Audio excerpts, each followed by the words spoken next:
வணக்கம் சொந்தங்களே, இன்னைக்கு நம்ம சேனல்ல பார்த்தீங்கன்னா Mahindra 575DI Bhoomiputra series tractor சேல்ஸ்க்கு வந்திருக்கு. வண்டி பார்த்தீங்கன்னா 2011 மாடலுங்க, 45 ஹெச்பி வரும். செகண்ட் ஓனர் வண்டிங்க. Normal steering, oil brake, single clutch ஆப்ஷனோட அவைலபிளாக இருக்கு. டயர் கண்டிஷன் பார்த்தீங்கன்னா ஃப்ரண்ட் ஒரு 60% கண்டிஷனில் இருக்குது. பேக் டயர் பார்த்தீங்கன்னா ஒரு 90% கண்டிஷனில் இருக்குங்க. எக்ஸ்ட்ரா ஃபிட்டிங்ஸில் பம்பரும் ஹூக் பெட்டும் அவைலபிளாக இருக்குது. இந்த வண்டிக்கு புக் இருக்குது, இன்சூரன்ஸ் கிடையாது. சேர் ஓடாத வண்டிங்க, மிக தெளிவாக இருக்குது. ட்ரெய்லர் ஓட்டம் மட்டும்தான் ஓடி இருக்குது. TN 72 ரெஜிஸ்ட்ரேஷனுங்க.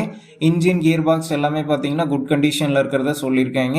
நம்ம சேனலில் உங்களுடைய விவசாய கருவிகளை சேல் பண்ணணும்னு நினச்சிங்கன்னா நம்ம சேனல் எபோட் பேஜில் என்னுடைய கான்டாக்ட் நம்பர் இருக்குது. நீங்கள் என்னை நேரடியாக தொடர்பு கொண்டு உங்களுடைய விவசாய கருவிகளை நம்ம சேனலில் சேல் பண்ணிக்கலாம். இந்த டிராக்டர் இருக்கக்கூடிய லொக்கேஷன் பார்த்தீங்கன்னா நாமக்கல் மாவட்டத்தில் தாங்க இருக்குது.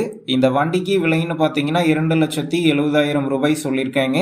இந்த விலை பார்த்தீங்கன்னா நேரில் வந்து பேசும்போது கட்டாயம் அனுசரித்து தரப்படும் தாங்க ஓனர் சொல்லியிருக்காரு. டிஸ்கிரிப்ஷனில் ஓனருடைய கான்டாக்ட் நம்பர் தந்திருக்கேன். தேவைப்படும் நண்பர்கள் கான்டாக்ட் பண்ணி நேரில் போய் பார்த்து பேசிக்கிங்க. உங்கள் நண்பர்கள் யாராவது Mahindra 575DI Bhoomiputra series tractor கேட்டிருந்தா அவங்களுக்கு இந்த வீடியோவை ஷேர் பண்ணுங்கள், யூஸ்ஃபுல்லாக இருக்கும். வண்டி பார்த்தீங்கன்னா மிக தெளிவாக இருக்குதுங்க.